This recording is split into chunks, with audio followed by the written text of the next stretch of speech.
Sim, eu sou Gabriel Guilherme Estevão, este é meu nome.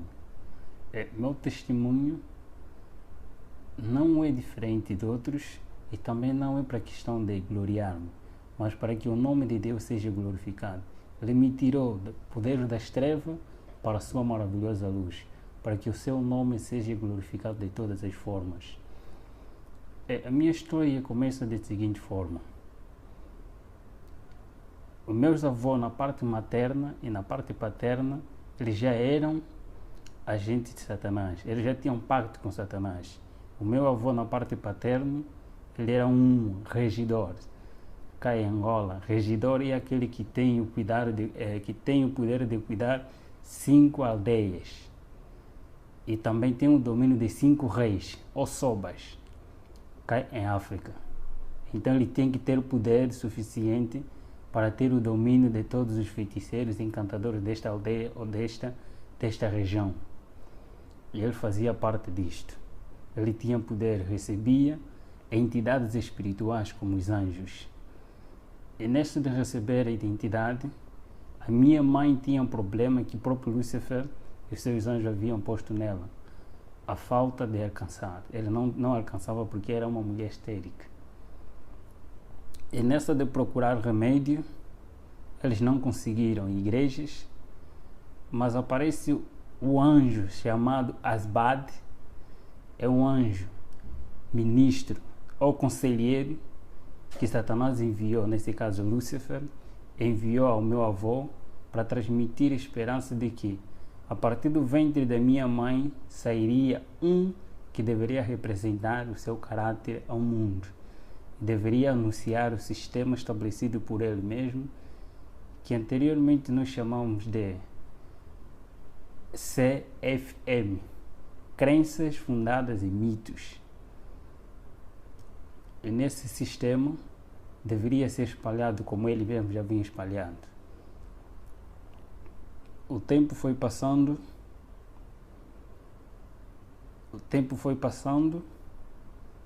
aparece.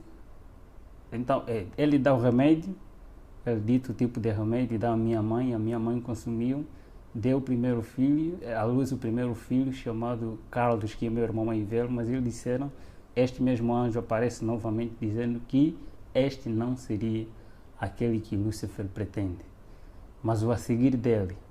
E ao a seguir dele, nesse caso, ele ditou as regras, a alimentação, que a minha mãe tinha que consumir enquanto estivesse a ser desenvolvido no ventre da minha mãe. Então, a minha avó, que obedecia, que estava em contato com os espíritos, tinha que estar próximo da minha mãe, para cuidar dela na questão da alimentação, sem transgredir nenhuma regra. Questão da saúde, porque o ser humano é aquilo que é constituído pelo que come e bebe, pelo que vê e ouve. Então, nesta é formado, começa já a formar o caráter deste indivíduo através do ventre da sua própria mãe. O que a mãe come, o que a mãe ouve, o que a mãe quer. Então vai desenvolvendo mesmo, fazendo parte do caráter do bebê. E assim foi. Eles tiveram que obedecer e eu estava desenvolvendo até no dia em que eu saí do ventre da minha mãe, já bebê. Eles ditaram mais outra regra que eu tinha que seguir. Seria um vegetariano restrito. Um vegetariano restrito porque teria que ter uma mente lúcida. Para ter uma mente lúcida tem que abster-se de tudo que é animal, de tudo que é carne. E seus derivados e alimentação simplesmente de erva. Eu nasci na província de Luanda, a capital de Angola, no bairro da Boa Vista, aí junto ao Miramar. Lá eu nasci, mas eles mesmos criaram uma doença enorme para mim. Meu pai naquela altura era homem de posse. Ele girou em muitos hospitais para a procura da saúde, não conseguiram, em nenhum hospital conseguiu curar-me. Então, obrigatoriamente, meus avós que estavam noutra província, na província do Uís, município de Alto Cauale, antigamente chamado Cangola, comuna de Bengo, bairro também de Bengo, onde estavam meus avós. A minha mãe foi obrigada a se deslocar desta província para uma outra província, dessa cidade para uma outra cidade.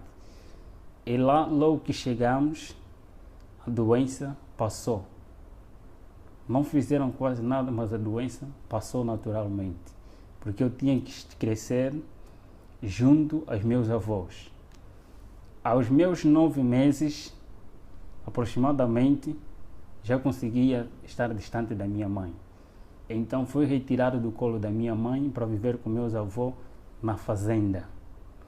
Essa fazenda encontra-se na fronteira entre Malães e a província de Uís. É chamado, esse riacho que faz parte da fazenda é chamado Quitoa. Essa é uma linguagem quimundo. Quitoa é um rio que até agora existe e essa fazenda ainda existe até atualmente.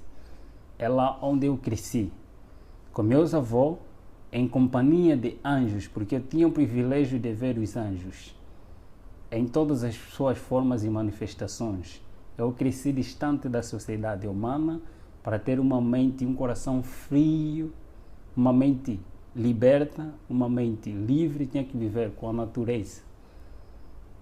Por causa da natureza eu deveria adquirir conhecimento e com a natureza deveria se adquirir muita coisa. E a alimentação também seria fácil ser um vegetariano restrito. Eu simplesmente consumia um tipo de suco.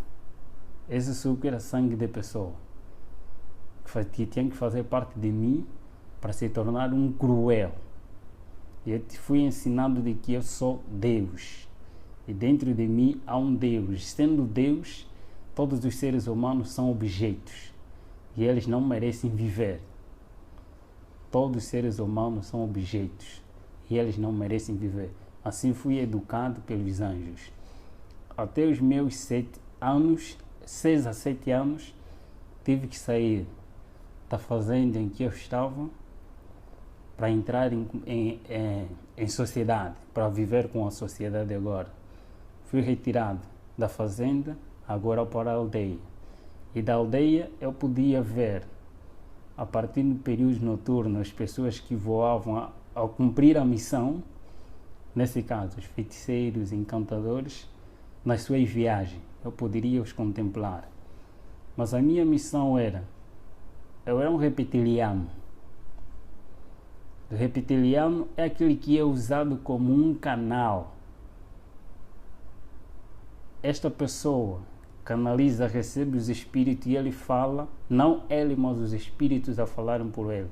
O mesmo processo que aconteceu com a serpente no Éden, Satanás usa a serpente e ele fala por intermédio dessa serpente. Assim também são esse tipo de pessoa, os escolhidos mesmo por ele. Eu era usado como um canal de tudo quanto ele pretendia falar, eu falava. Não eu a falar, mas sim eles a falar por intermédio de mim. Eu andava sempre em companhia de anjos ao meu redor. Eu podia ter uma visão muito diferente da visão normal. Eu podia ver, eles abriam a minha visão. Eu podia ver os anjos de Deus e os próprios anjos também. Anjos de Deus e anjos maus. Nesse caso. E nesta andança, nesta convivência, eu fui obrigado a sair do lugar em que estava da província para uma outra província. A minha missão, eu teria que ser preparado para ser um escritor. E escritor tem que ter uma mente aberta, conforme já disse noutra hora, tem que ter uma mente aberta, tem que ter inteligência e conhecimento. E este mesmo anjo Asbade, que é o anjo conselheiro e mestre, que aparecia de vez em quando, ele tem a função de trabalhar com a mente humana. Em Éfesos capítulo 6, versículo 12, aí fala a batalha.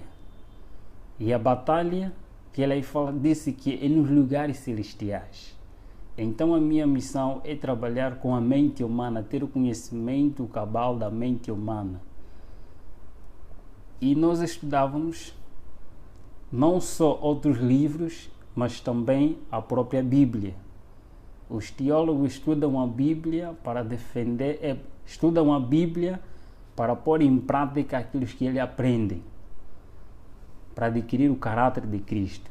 Só que nós aprendíamos a Bíblia não para pôr em prática, mas para criar outro sistema estabelecido por eles mesmos, por o próprio Satanás. O sistema CFM, criado por ele mesmo, começando por si mesmo, são crenças fundadas em mito, conforme disse na outra hora. Esse mesmo sistema começou com ele, lá no céu, semeando dentro de si mesmo, através de cobiça, de orgulho, de descontentamento. Ele criou esse sistema, acusando a Deus como tirano, aquilo que não é. Começou a semear este mesmo evangelho, primeiro aos seus companheiros lá no céu, e este mesmo evangelho foi transmitido também aqui a Eva, e a Eva aceitou, e o seu marido também, e este mesmo sistema continua a usar de geração a geração. Ele levanta homens. Deus usa um sistema, e esse sistema está baseado no santuário. O santuário é o sistema que Deus utiliza para a salvação do ser humano. E Satanás, por sua vez, ele não cria coisa nova. Ele simplesmente imita aquilo que já está estabelecido. Ele não cria coisa nova. Então, a partir desse, Deus usa meios e métodos. Satanás também, por sua vez, usa meios e métodos. Eu vou me basear mais nas coisas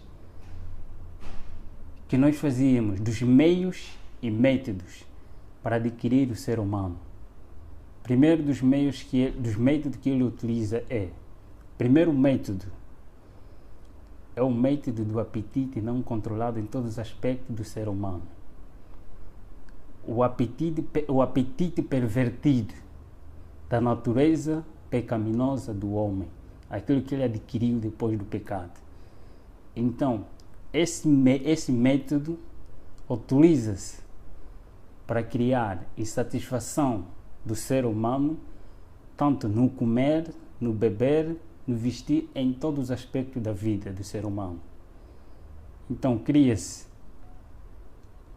a partir mesmo deste método,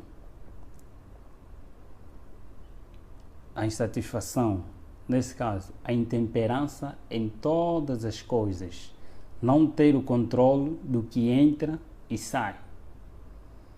Segundo método é o método da presunção, o Deus que habita no ser humano. O eu é um Deus dentro de nós e este domina o próprio ser humano, se não tiver controle. E o terceiro método é o método da adoração.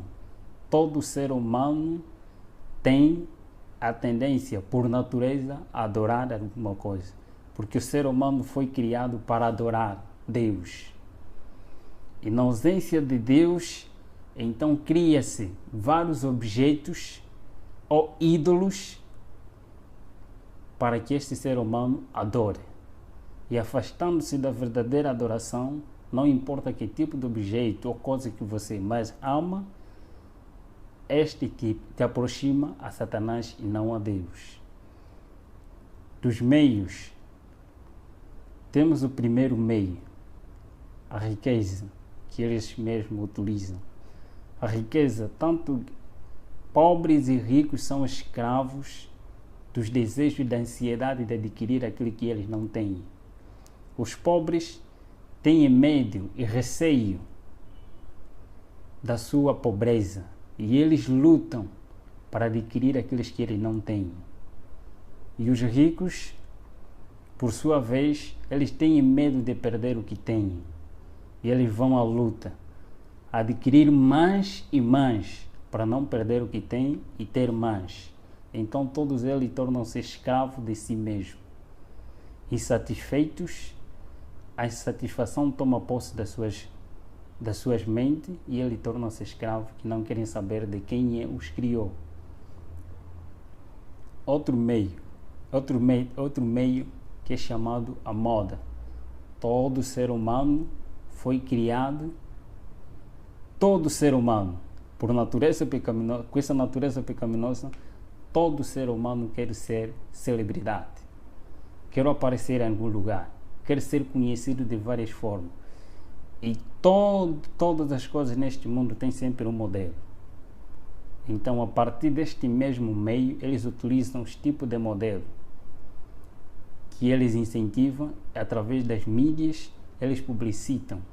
Não importa que tipo de moda você segue, tanto a moda política, a moda econômica, a moda social, tipo de moda, eles criam para todo ser humano seguir um modelo e não um modelo verdadeiro, só para desviar a atenção do modelo verdadeiro que é Cristo, aquele que transmite o caráter verdadeiro no ser humano, retirar dele a imagem de Deus. E o terceiro meio é divertimento, é entretenimento. Neste é fazer com que o homem, o ser humano, passe mais tempo com as coisas banais do que com Deus. Vai gastando o seu tempo de vida que Deus lhe deu até se distrair e não ter chegar o seu tempo, não fazer nada. Então torna-se escravo até a morte. Temos também, por outro lado, pessoas que vão ocultar de toda a maldade que se fez, que às vezes são coisas banais, de tudo quanto nós fizemos, tantos sacrifícios, tantos encontros nacionais e encontros internacionais, de grandes homens que o próprio Satanás escolheu e nos reuníamos. Em todas as áreas do saber deste mundo, tinha sempre um representante. E eu vou falar das revoluções que o próprio Lúcifer criou. Primeiro, existem dois grandes profetas, tanto no mundo oculto como no mundo cristão. Dois grandes profetas que surgiram quase na mesma época, através de um acontecimento mundial em que outros lados também conhecem muito bem, que é a época de 1840 e 30, nessas áreas também surgiu vários profetas que Satanás também incentivou ou levantou para anunciar e preparar a sociedade e o mundo para a vinda daquele que há de vir, que não é Cristo. Em outros lugares chamado Maitreya, mas o anticristo diz a palavra de Deus. A vinda do próprio Lúcifer. Tem que preparar pessoas para a vinda daquele que há de vir, não o próprio Cristo. E aparece também nesta mesma época uma profetisa conhecida não só pelos cristãos, mas conhecida também no mundo oculto, como a profetisa verdadeira de Deus, a chamada Ellen G. White. Os do mundo oculto reconhecem quem é ela.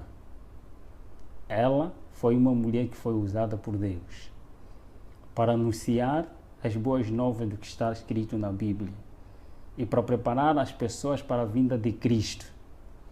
Mas também, por outro lado, é levantado Aleister Crowley. Aleister Crowley é um satanista. A princípio da sua história, também era um filho de uma família cristã na altura, mas por causa de curiosidade, buscar aquilo que ele não sabia, buscou um conhecimento oculto. Satanás revelou-se a ele e foi chamado para assim lhe transmitir as 6 revoluções que irei falar aqui. Das 6 revoluções é lá onde se baseia todos os nossos ensinamentos que temos que seguir para o domínio deste mundo e preparar as pessoas não para a vinda de Cristo, mas para a vinda de Lúcifer, para receber não a Jesus, mas para receber a Lúcifer. E destas revoluções, está primeiro uma revolução industrial. Esta revolução industrial é em todos os aspectos da vida. Anteriormente, as revoluções industriais em todos os aspectos, em todos os ramos da tecnologia, tanto na ciência e em todos os aspectos mesmo conforme estou a referir. Anteriormente, tanto carros, meios de comunicação, eram com pouca aderência. Mas por causa do tempo, ele viu-se que os pobres é lá onde há mais camada que adoram a Deus em espírito e em verdade em relação aos de camada superior.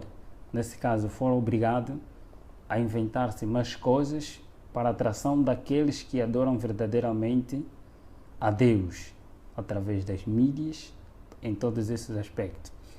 E a segunda revolução está a se referir da revolução social, a inversão de valores sociais, de valores morais para a sociedade. Neste estão os aspectos do que se diz a TV como a mídia, aquilo que eles mesmos, a partir da mídia, ele transmite conhecimentos e as doutrinas deles. Essa é a terceira revolução, a revolução sexual. Sexo livre para todos. A quarta revolução é a revolução de libertação, a revolução de drogas, tanto legais e ilegais, em todos os aspectos da vida. Todos que estão em cima, na sua maioria que estão em cima, eles estão obrigados a apoiar a droga. Tanto as drogas legais e ilegais, eles devem ser apoiadas e devem ser espalhadas para escravizar o ser humano. E temos também a outra revolução, a revolução religiosas, a inversão também de doutrinas em todos os aspectos da vida espiritual do ser humano, porque todo ser humano foi criado para adorar alguma coisa. E temos também a outra revolução, a revolução satânica, e aí a revolução satânica, a revolução do pacto satânico e ao mesmo tempo também revolução musical. Em todas essas revoluções, éramos obrigados a levar as pessoas, primeiro, a tirar as pessoas do mundo real para o mundo irreal. Nesse caso, é tirar as pessoas da lógica, do raciocínio aquele que Deus o criou, para adorar a Deus em espírito, em verdade. Quer dizer, que tem que passar por um culto racional. Ele tem que estar bem convicto do que está a fazer. Então, para um culto emocional. Tirar a pessoa do mundo real para o mundo irreal. Tirar a pessoa do culto racional para o culto emocional. As pessoas são elevadas através das emoções, achando que a santidade é uma emoção, é arrebatamento de sentimentos, mas na realidade a santidade é obediência a Deus, não levantamento de emoções. Então também tínhamos que obedecer a regra estabelecida mesmo por eles, dos homens, desses grandes homens. Primeiro, eu fui um aluno em todos esses meios, simplesmente fui um aluno a me preparar para ser um escritor. Eu sempre recebia a visita de homens e de entidades. Eu também tinha que, através do mundo político e também dos anjos, testemunhar coisas que eu irei revelar um pouquinho aqui. Por exemplo, a divindade satânica. A divindade satânica também está constituída por 3 etapas, por 3 grandes grupos. E nenhum anjo tem o poder e o privilégio de fazer o que o grupo de outros anjos nasciam fazem. Primeiro grupo de anjos maus, chamados espíritos amigos. Esses anjos têm o poder de se personificar qualquer ser humano que uma vez existiu neste mundo, sem deixar nenhum detalhe. E o segundo são os grupos, o segundo grupo é anjos de guerra, os guerrilheiros. Esses têm a função de criar guerra entre família, guerra entre amigos, guerra na sociedade e guerra entre as nações. Ele tem este privilégio. E o terceiro grupo, chamados os mais malvados existentes neste planeta, são os anjos opressores. Esses são os mais cruéis que trabalham nos laboratórios. Poucos deles trabalham nos laboratórios, mas muitos deles ainda estão encarcerados. Tarde ou cedo também serão libertos. Por isso que a Bíblia assim o diz, que aquele tempo que há de vir, quando esse um dia serem libertos, os mais cruéis dentre eles forem libertos. Esses trabalham nos laboratórios. E nós testemunhávamos como que esses laboratórios funcionam. Criando criaturas anormais, não aquilo que Deus fez, mas alterar a partir daquilo que Deus criou, fazendo um outro homem. Eles trabalham nos laboratórios para fazer todas essas coisas. E das revelações pelo qual eu testemunhei quanto à questão da perpetuação da imortalidade da alma, quando uma pessoa morre, existe num outro lugar. Tenho essa experiência vivida por mim mesmo, que eu mesmo testemunhei com meus olhos, foi de alguém, enquanto os seus familiares estavam na sua inocência, eles matam primeiro um animal e este animal é posto diante de todos, quanto é todos aqueles que não fazem parte deste mesmo pacto, eles vão ver como ser humano, vivo. Todos eles vão ver porque é hipnotizado a sua visão. Eles vão ver que é a mesma pessoa tal que faleceu, é mesmo ela, mas na realidade não é ela. É retirado essa pessoa para posto num outro lugar, é levado numa outra cidade.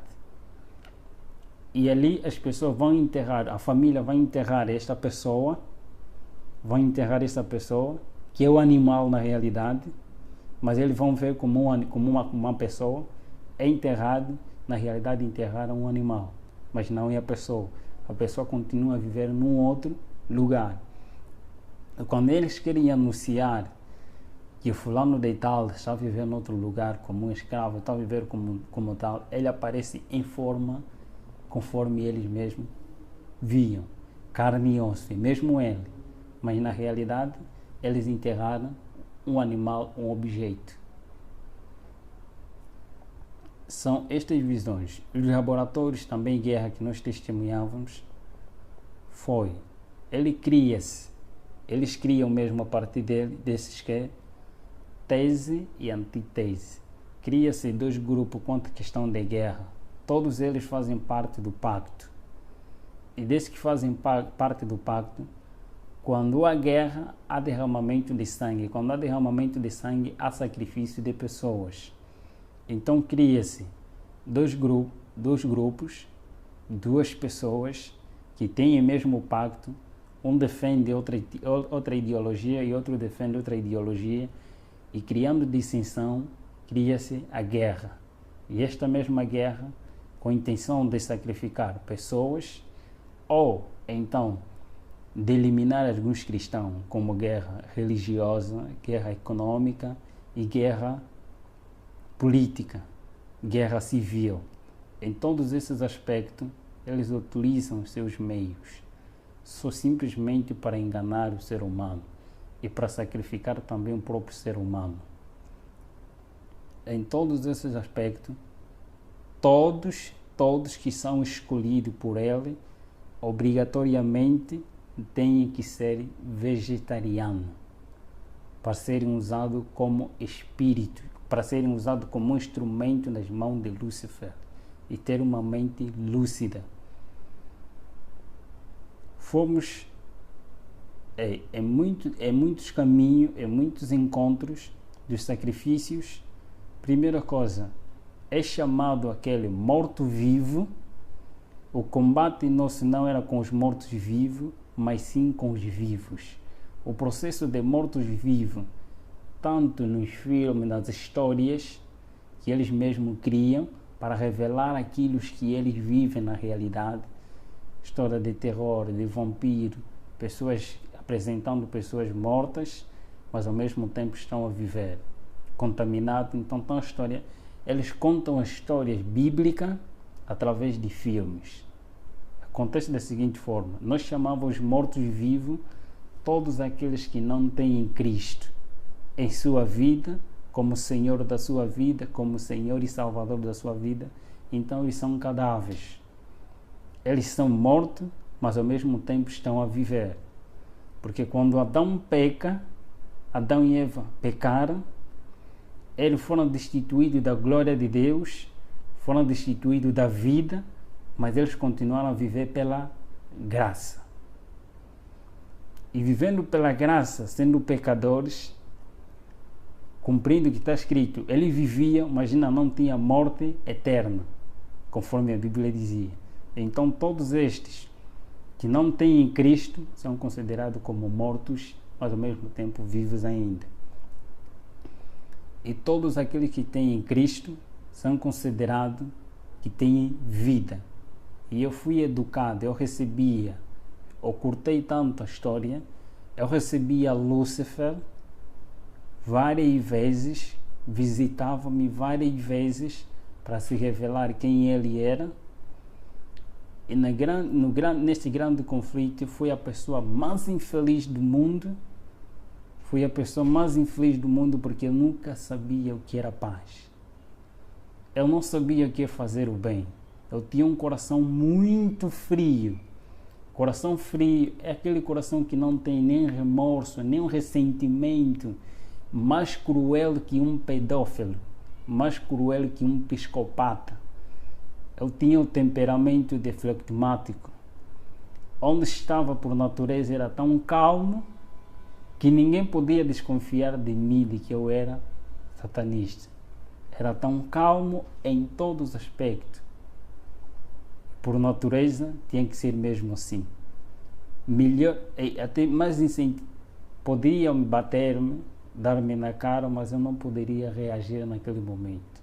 Mas bastava dizer: elimine os próprios anjos, ou então eles comandavam pessoas consagradas também para esta área, para eliminar esta pessoa. Tarde ou cedo ele tinha que morrer.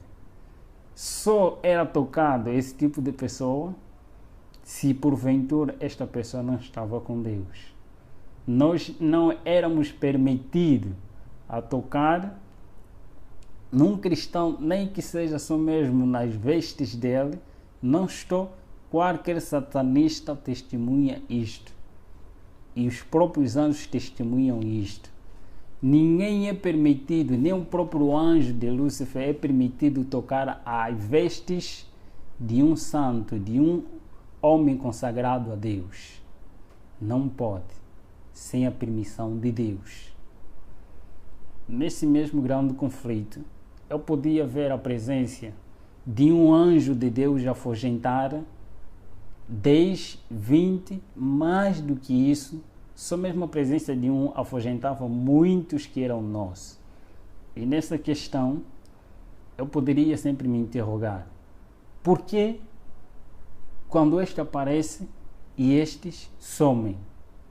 Se eles, quando eles estão em pé, os dois anjos, não vê-se nenhuma diferença.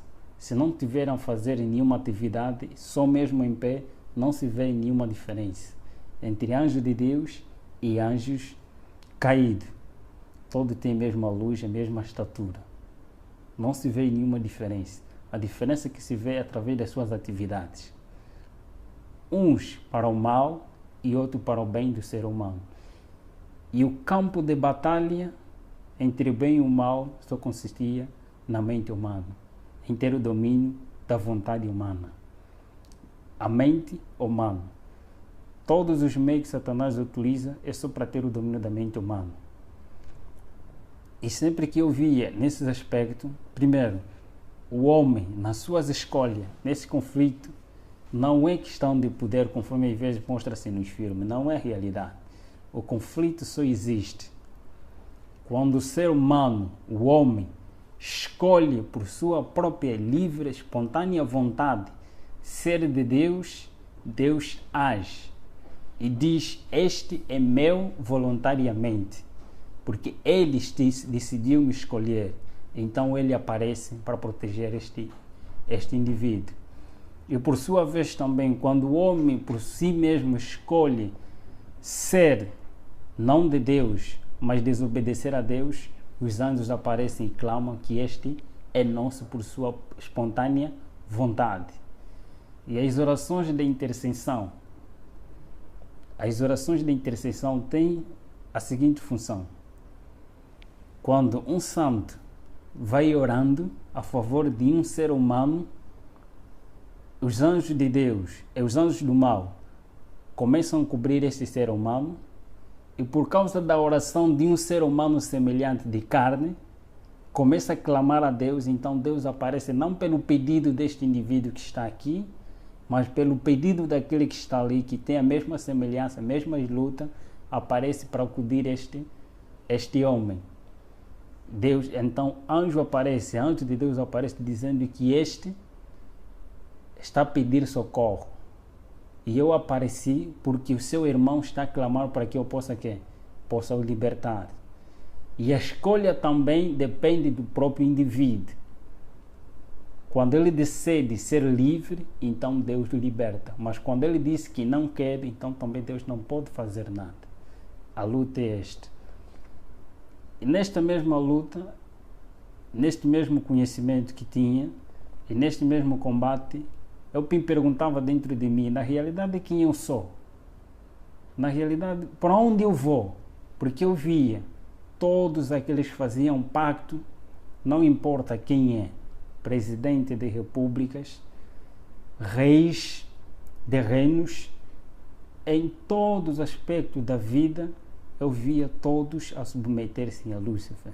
E eu via pessoas que eram queimadas, que eram massacradas, porque desejavam sair deste pacto. Desejavam sair por si mesmos, e eles eram matados. Quem matava eram os próprios anjos.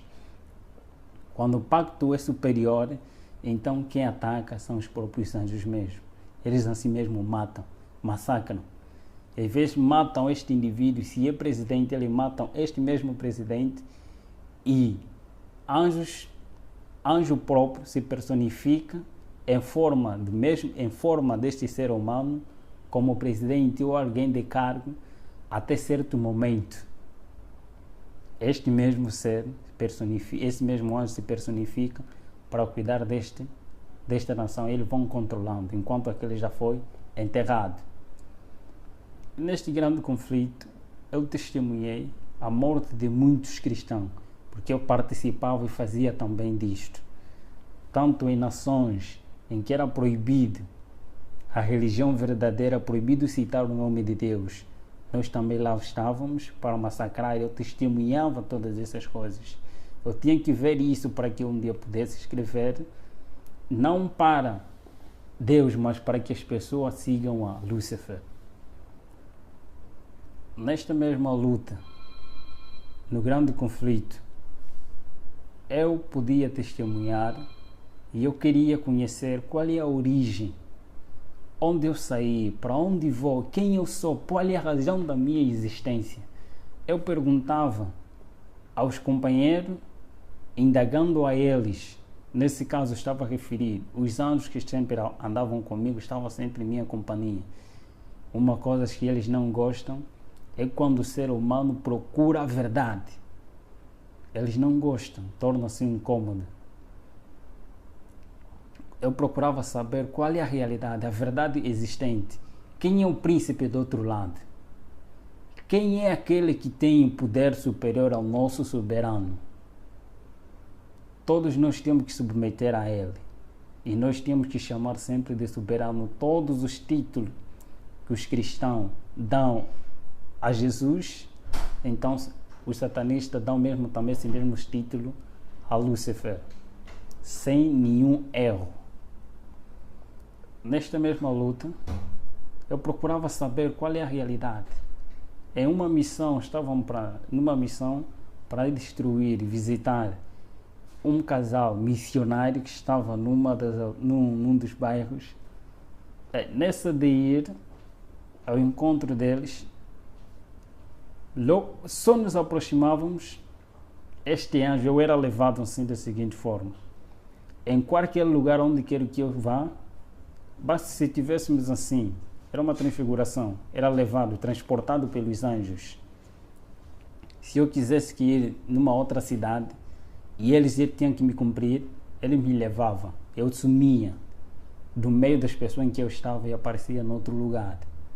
Nesta mesma missão, ao ir ao encontro desta mesma pessoa, só que nós víamos a casa toda ela iluminada e por cima da casa um ser brilhante, muito excelente, que eu não poderia suportar viver naquela claridade. Nem os anjos que estavam comigo também foram obrigados a regressar. E eu perguntei dentro de mim: quem é aquele? Depois perguntei também a ele: quem é aquele? Eles responderam que aquele é o nosso maior inimigo. É proibido citar, no mundo em que estava, era proibido citar o nome de Jesus Cristo. Categoricamente proibido citar o nome de Jesus Cristo. E eu cresci, fui ensinado a nunca me tornar amigo dos adventistas do sétimo dia. Mas eu poderia compartilhar com os adventistas no sétimo dia. Poderia ser amigo dos adventistas no sétimo dia e inimigo dos adventistas do sétimo dia, que são fiéis a Deus, que obedecem. E eu poderia, por intermédio dos adventistas no sétimo dia, transmitir o conhecimento para que por sua vez tornasse uma confusão dentro das suas igrejas. Nesta luta, eu procurava saber sempre, e um pensamento que sempre me incomodava: eu quero ser liberto. Mas eu sabia, se eu procurar sair, eu serei morto, serei um cadáver. Mas onde? Eu queria uma liberdade dentro de mim. Mas só que não existia liberdade, eu sabia que não tem ninguém que poderia me libertar. Então, neste mesmo ser, numa loja em que meu irmão estava lá a atender nessa altura, isso em 2008, aproximadamente no mês de junho, aparece um missionário adventista do sétimo dia chamado Bem-vindo Hilário Ventura. Até agora ele é adventista do sétimo dia, da igreja do Sambizanga, um dos municípios da província de Luanda. Este aparece a primeira vez, fala da vida que eu vivo.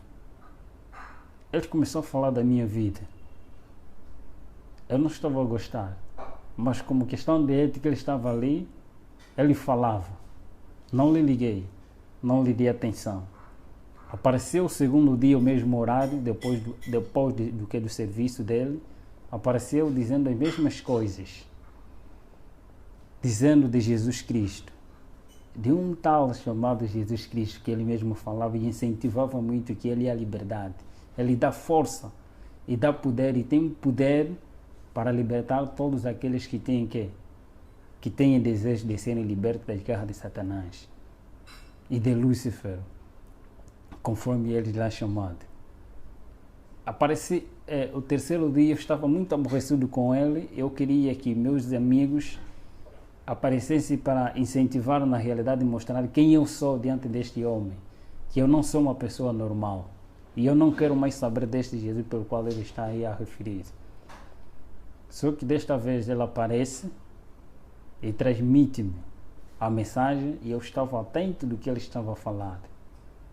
Ao sair de lá, numa noite, os feiticeiros e todos aqueles que fazem pacto, eles não têm paz e eles não dormem. A noite é para cumprir a missão. A noite é para reuniões, é para o culto, é para reunião, é para encontros no mundo. E nesta mesma noite, eu estava deitado no meu berço e de repente eu vi uma claridade e esta claridade cada vez começou a aumentar e o que estava ao meu redor, estou a referir, os meus anjos da guarda que estavam sempre comigo em minha companhia, sumiram. Foram obrigados a sair da presença daquele que estava aí em pé. E eu fiquei paralisado nesse aspecto, hipnotizado. Todo o processo que nós fazíamos na pessoa normal era paralisado, todos os membros, para ele não se mexer, mas todavia não era mexido na mente. É paralisado todos os membros do corpo, mas menos a tua mente. Ele paralisou-me, todos os meus membros, não poderia se mexer, nem mexer os meus olhos, mas simplesmente estou na minha mente. Eu vi este ser tão iluminado, tão brilhante, eu conheci Lúcifer, eu vi Lúcifer, mas só que essa claridade e este ser era muito diferente, muito excelente. Eu fiquei apaixonado só pela presença deste ser. Fiquei alegre, fiquei admirado com quem é este? Eu fazia a pergunta dentro da minha mente, porque não poderia mexer os meus membros. Eu comecei a fazer tantas perguntas a ele. Você sabe quem eu sou? Por que você me apareceu? Quem és tu? Todas essas perguntas, ele calmamente, com uma natureza tão mansa e humilde, como nenhum outro ser que eu conheci até aquele momento, nunca vi semelhante àquele. Ele ficou tão calmo, fiz todas as perguntas que estavam na minha mente e ele começou a responder. Disse-me, primeira coisa, eu te criei para algo melhor. Este é meu sonho, escrever um livro com este tema. Deus me criou para algo melhor. E ele disse-me, tenha paz. São as palavras que vinham como um poder. Parece que foi retirado toda a escama, todo o coração frio e escuro foi retirado. E em mim veio paz que eu nunca tive desde a minha inocência. Eu adquiri paz. Eu senti a presença de alguém que tem que preencher o vazio da minha alma, que é a minha necessidade. Que eles mesmos tiram a necessidade do ser humano para dar-lhe o querer. A necessidade do ser humano é Cristo. É retirado essa necessidade e posto lá o querer, os desejos que são insatisfeitos pelos seus meios e métodos. Nesta, ele começou a falar comigo. Ele começou a dizer que eu te criei para algo melhor. Eu sou aquele pelo qual você veio a combater. Eu sou aquele pelo qual eu permiti com que você matasse todos os meus servos, para que você mesmo, por si mesmo, testemunhasse quem eu sou. Você matou fulano de tal, você matou isso. Ele começou a detalhar-me. Eu disse sim, na realidade assim eu fiz. Ele começou a contar minha história da redenção, começando próprio da história que eu já conhecia, mas contado de uma outra forma. Ele estava me contando de uma maneira correta. A história da redenção. Como é que Lúcifer caiu? Antes de Lúcifer cair, como é que ele caiu? Os mesmos sentimentos, tudo. Eu sabia dessas coisas e eles estavam me fazendo lembrar de tudo isso. Eu disse, do outro lado, eu não vou falar porque você testemunha da vida que você vive, mas eu vou falar quem eu sou. Contou minha história toda, até o momento que ele morre na cruz e ele mostrou-me as suas mãos. Eu sou aquele que veio para te libertar. Eu apareci porque você pediu com que eu aparecesse. Você quer liberdade, eu sou a liberdade. Você quer salvação, eu sou a salvação. Você quer um caminho a seguir, e eu sou esse caminho. Eu sou a vida. Você quer ter vida? Foi um ser que as suas palavras eram encantadoras e eles não obrigam ninguém. Era uma pessoa com liberdade de escolha. Eu vi que ele deu a liberdade de escolha. A primeira opção que eu vi nele era um iniciante. Alguém onisciente.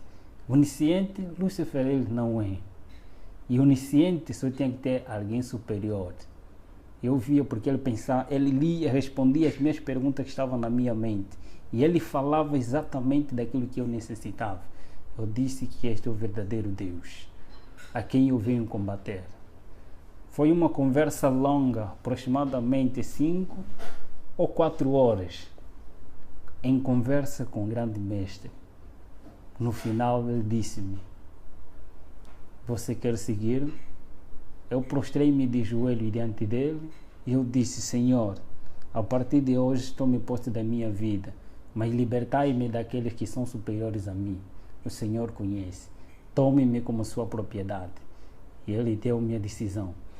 Eu neste mundo não te darei o que te foram prometido por outro lado. Eu não te darei a riqueza, eu não te darei o que eles desejam te dar, mas eu tenho para te dar a vida eterna.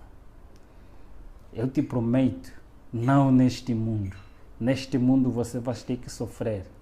O que você fez, você vai ter que passar por mesmo. Mas eu estarei contigo todos os momentos que tu clamares pelo meu nome. Eu estarei presente. Eu sou contigo. Não temas, eu vou te acompanhar. E eu estarei contigo todos os momentos que tu clamares. Ele contou-me da vida, de que não escolheste coisa vã, mas escolheste a vida eterna. Você vai viver eternamente comigo. Neste mundo você vai passar por vales e vicissitudes para testemunhar na realidade quem você era e quem agora você é. Vais testemunhar do meu nome em todos os lugares em que eu te mandar para você ir e você irás. Ele contou-me a história dos mundos não caídos e das pessoas que lá vivem eternamente, enquanto eu estou prometido a viver aqui neste mundo e teria o privilégio de viajar em todos os países sem pagar nada, viveria no país em que eu desejava, na capital em que eu desejava. Ele me prometeu a vida eterna, em viajar nos mundos não caídos, e teria um privilégio superior. Contou-me esta história e eu prostrei-me e ajoelhei. Por amor, eu disse: quero te seguir por amor e eu quero sofrer por ti. Entreguei a minha vida a ele.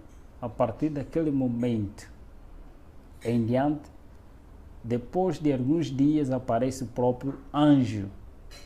Aparece o anjo Asbad, que era o meu conselheiro no outro mundo, dizendo: você traíste a nossa pátria. Você foste traidor.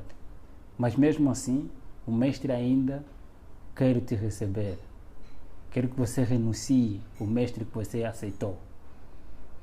Eu disse naquele momento, foi uma conversa em que todas as coisas do quarto, todo o temperamento das coisas já não estavam mesmo bem.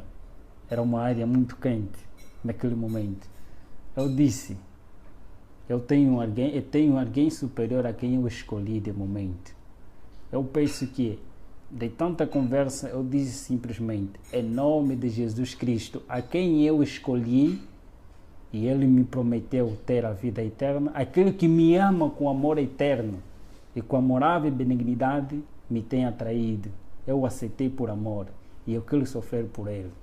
Vai e diga a ele que eu já não quero servir, mas quero ser servo do Senhor. Ele sumiu. Quando eu disse em nome de Jesus Cristo, ele sumiu. Passa tempo, aparece o próprio Lúcifer. Aparece mesmo o próprio Lúcifer dizendo: filho, eu ainda não te abandonei. Ele não é amigo de ninguém. Ele não é amigo dos próprios companheiros. Ele não é amigo de ninguém. Ele finge de ser amigo, mas ele não é amigo de ninguém. Ele escraviza. E ele escraviza, ele engana as pessoas. Ele me apareceu com o mesmo engano. Eu já sabia quem ele era. Eu já sabia o que ele faz. E não tinha nenhum argumento para me convencer novamente. Eu disse simplesmente: eu tenho um novo Senhor e a ele eu servirei. A única palavra que ele disse: então não viverás, você morrerás. E vais sofrer. Verás como é sofrer. Ele foi-se embora, pedindo, eu disse em nome de Jesus Cristo, clamando auxílio, e ele foi-se embora. Dali em diante, foi sofrimento. Começou as crises que no outro lado eu não sabia, mas agora comecei a tomar. A partir, meu pai começou a retirar tudo que ele tinha, foi retirado tudo que ele tinha. Todas as pessoas que me apoiavam, que tinha na família, começou a retirar tudo para me ver na miséria. Mas eu sabia que Deus me prometeu que estaria comigo todos os momentos. Eu comecei a clamar a Ele. E eu testemunho em muitos lugares. Ok. Sim. Eu testemunho em muitos lugares nas igrejas, em nome de Jesus Cristo, e muitos que lá também fazem parte do pacto se convertem e entregam suas vidas a Jesus. De agora em diante, eu sou missionário de Cristo. É meu sonho ser um escritor e pastor ao mesmo tempo.